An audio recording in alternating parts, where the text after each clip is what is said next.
Hey, what's up, Zach here, and today I have got the all-new Nike Pegasus 42, and a lot of updates on this one. Some interesting things actually borrowed from some other sports in this shoe even.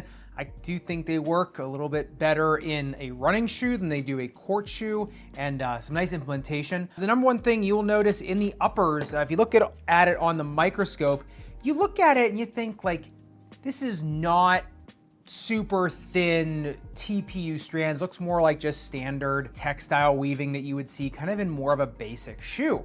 Thing is though, the uppers are incredibly light. There is also two layers in the uppers. That second layer is actually like a padded cage, almost of mesh, but it's super flowing and just super movable and malleable.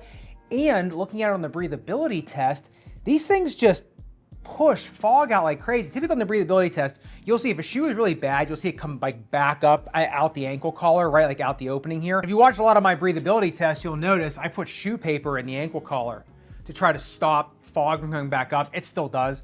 But when a shoe does not breathe very well, typically the first place the fog goes is back, around the ankle collar because that's the biggest opening. And these ones, it just was shooting right out the forefoot really easily. These materials are a lot lighter, just more malleable, more premium than they would appear. It's kind of like a weird mind game here. Now, if you go into the tongue has high gussets on both sides.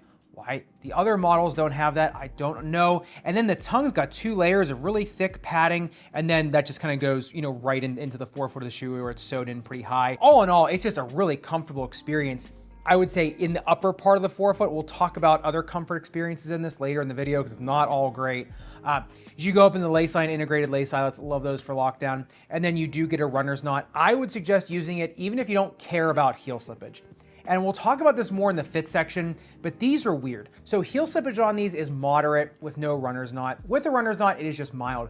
But the other thing the runner's knot allows you to do is to you don't have to tie it as tight. I mean, I guess it's not that complicated.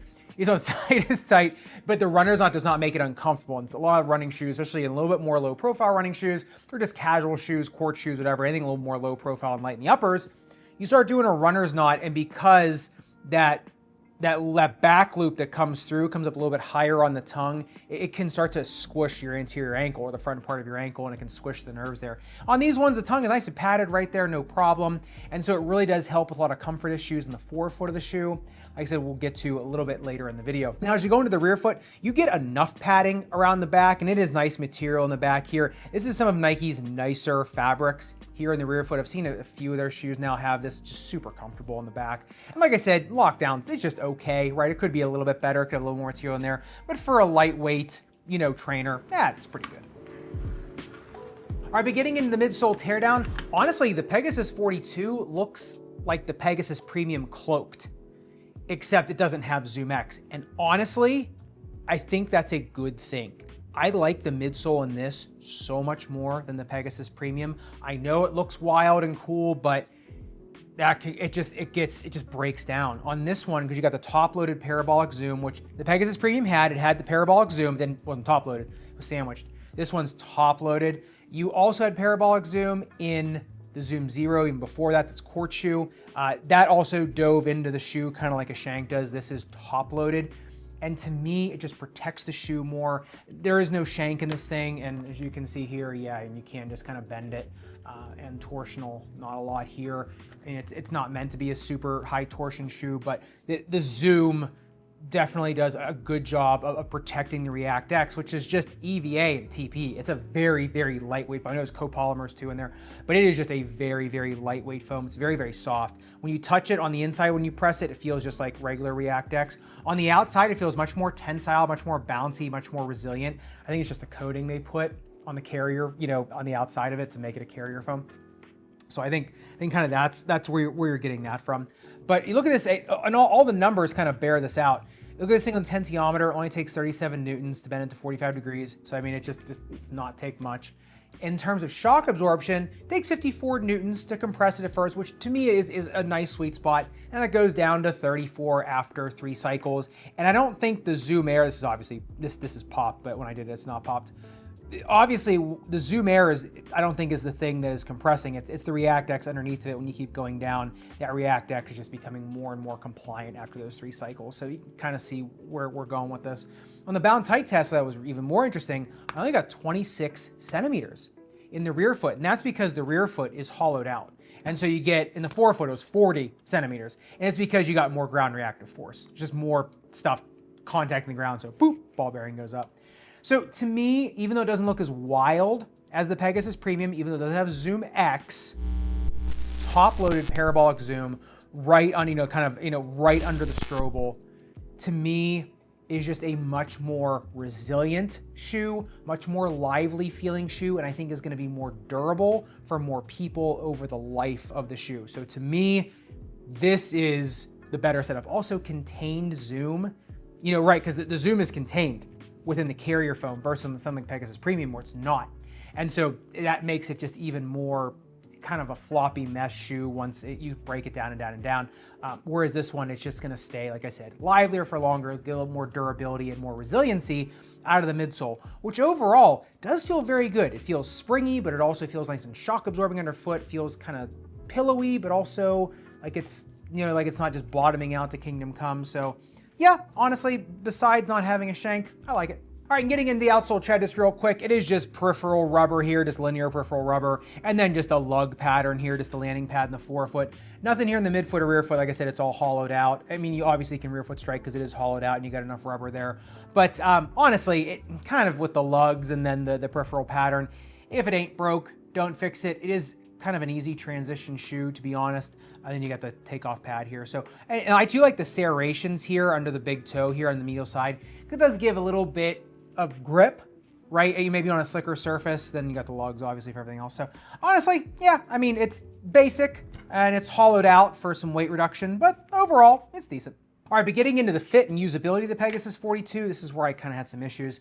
Now, first of all, you look in the rear foot, it does have 8.9 centimeters of rear foot width, and that is where all the stability of this shoe, I feel, comes from. It does not feel clunky at all, but it feels way more stable on foot than you would think it does. I'll get to that when I talk about ankle spraining and instability, but nice and wide rear foot, and I think that is just doing the lion's share of the work in the shoe, as well as the top-loaded zoom in keeping the shoe any bit stable. Now, number 2, you also get 5.3 centimeters of toe box height. That is pretty darn good. And you feel it in there. There's a ton of room vertically in there. So those are the good things. In terms of length, this comes in pretty true, 28.9, maybe just a hair long, 28.9 centimeters in length. And then in terms of width, you do get 9.9 centimeters of metatarsal width, which is actually pretty generous. But then it goes to 9.8 in the toe box, so you do lose a millimeter. It's not much, but millimeters count. And then an inflare of only 37 degrees, so it's really not terrible. And if you want to compare the shape of the Pegasus to more of like an anatomic shoe, you're gonna see just line these two up here, and it is a little bit longer, and then the more anatomic, or foot-shaped toe box just gives a little more room here. It's interesting in the metatarsals, you get a little more room in the Pegasus, and this gets a little bit longer, but you can see just a little more room here. So it's, it's different enough, but interested in that. So the one thing is though, is I had cramping in these and it went away. I was able to break it in, and using the runner's knot made it so much better because I wasn't cranking on the midfoot. But, and I know you do lose a millimeter from the metatarsals to the toe box. That's right where I felt it on the lateral side of my left foot. Now that is my bigger foot, that is my wider foot. But for a shoe with this compliant of materials, a shoe that actually has a little bit more length to it, a millimeter or two more length to it, like still having a little bit of the cramping, it was just a little bit disappointing, to be honest, but like I said, got through it, it was fine. So I'd say narrow medium, just go true to size. A 2E, I think if you're wearing them casually and you don't want to like crank the laces down, that's fine, you can just go true to size. You can also go up 1/2 size and just get a little more room in there and just feel a bit better, especially if you have a little more bulk on the outside of your foot. A 4E would be definitely going up 1/2 size. Like I said, it does break in, and if you use the runners on, it's fine. It's just, you kind of have to give it a little bit of a slog just because of the little bit more of the taper of the metatarsals into the toes. It is interesting though, seeing like how it's not much difference between the barefoot and the regular shoe. I got a video on this coming out, but it's millimeters, right? It's interesting. Okay, getting into who these are good for and who these are not. In terms of a flat, neutral, and high, I think they're fine. In terms of ankle sprainers, I would say, honestly, for what their intended use is, they actually are okay because of the wide rear foot. I actually had a hard time rolling these. Now, I think once the shoe starts breaking down, you know, as this thing gets longer in the tooth, it's gonna start getting worse and worse and orthotic, and it's gonna help to just allowing it to break down more evenly in the footbed, so try that. In terms of plantar fasciitis, it does have a 1 centimeter heel to toe drop, but I think if you put an orthotic in there, it's wide enough in the rear foot. I think it's fine. I think it definitely have an orthotic in there. Achilles tendonitis too, throw an orthotic in there. It'll fit an orthotic. It'll fit a more low profile orthotic. You know, you're gonna need something, obviously, I hate half orthotics. I'm just showing you the shell because there's not gonna be a ton of room back here. So make sure it is low profile, not super bulky, but yeah, it'd be fine. In terms of forefoot pain, yeah, they're not super cramped. I kind of give them like kind of the neutral check. Like they're fine. They're not the first thing I would put in there. There's not a ton of support in the forefoot in terms of a shank. There's not gonna be a lot of offloading. So it's just okay. It's not great. It's not a blue check, put it that way. In terms of arch pain, no. I mean, you can put an orthotic in there and it'll be a lot better. I don't know if torsionally it's going to be good enough for that posterior tibial tendon, that big tendon that holds your arch up. Big toe arthritis, not on their own with a Morton's extension orthotic. It'll be okay. There's just better out there, let's be honest. Knee, hip, and back pain, they are a little soft. Now they're better, right? So you're not going to sink as much. So you got the tensile air, but you definitely want an orthotic in there. I would say more of an orange orthotic. I'd say more of a caution on that.